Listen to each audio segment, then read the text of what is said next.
Hoolimata sellest, et Daimleri valikus on juba A-klassi sedaan, otsustas Mercedes-Benz toetada CLA-d ka teise mudeli põlvkonnaga ja nimetlusväärne, kuidas Mercedes suudab ja oskab teha niigi ilusas kupeesedaanist veelgi ilusama sõiduki. Tere tulemast taas vaatama legendaarset autosaadet ehk Nice Luxury proovisõitu. Tal on isegi amordid reguleeritavad ja siis aknaraamite uksed ja kaheosalised tagatuled ja läbiva siis lai ekraaniga siis läbiva klaaspaneeli taha on paigaldatud 2 HD siis ekraani nagu näha, aga sinna mulle need üldse ei meeldi, minu arust on kuidagi, nad ekraanid on muidugi kihvtid, aga imeliku asetusega on need. Ja tal on siis ka 12 kõlariga siis Brewmaster helisüsteem.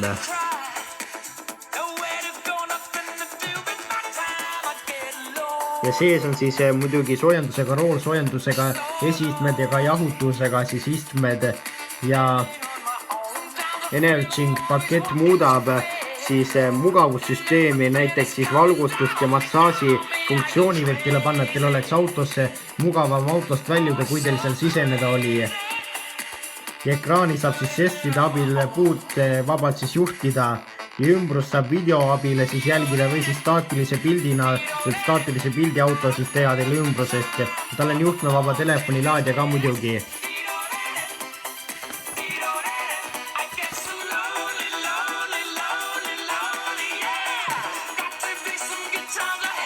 Ja väga kena näeb ta välja, kuigi muidugi taga on natuke kitsas istuda.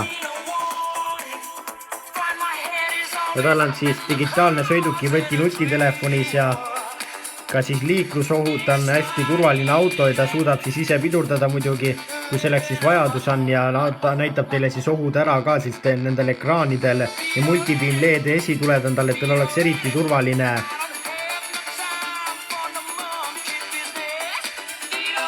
Ja auto hoiatab ka siis liiga siis lähedavõitu piki vahe puhul. Tal on siis ristmiku selline abi siis tal. Nii et päris vägev. Ja praegu on valikus ainult siis 2-liitrine 224 hobujõuline bensiinimootor, sellel on 7-käiguline automaatkäigukast ja see on siis CLA 250 ja hiljem tulevad valikusse ka siis diiselmootorid ja ka siis 4-violine versioon, sest see on siis esivioline versiooni hinnast rääkides, siis hind on tal läinud mõned tuhanded kallimaks, praegu saab ta siis 32 256 euro eest, mis pole küll väga palju, kuid pole ka väga vähe.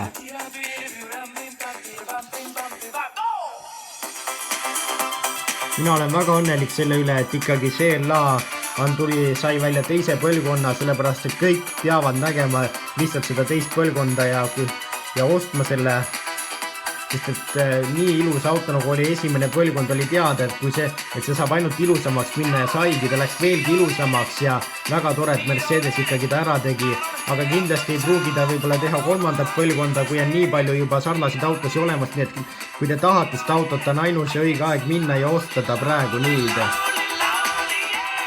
Meie kohtume teiega juba järgmisel nädalal.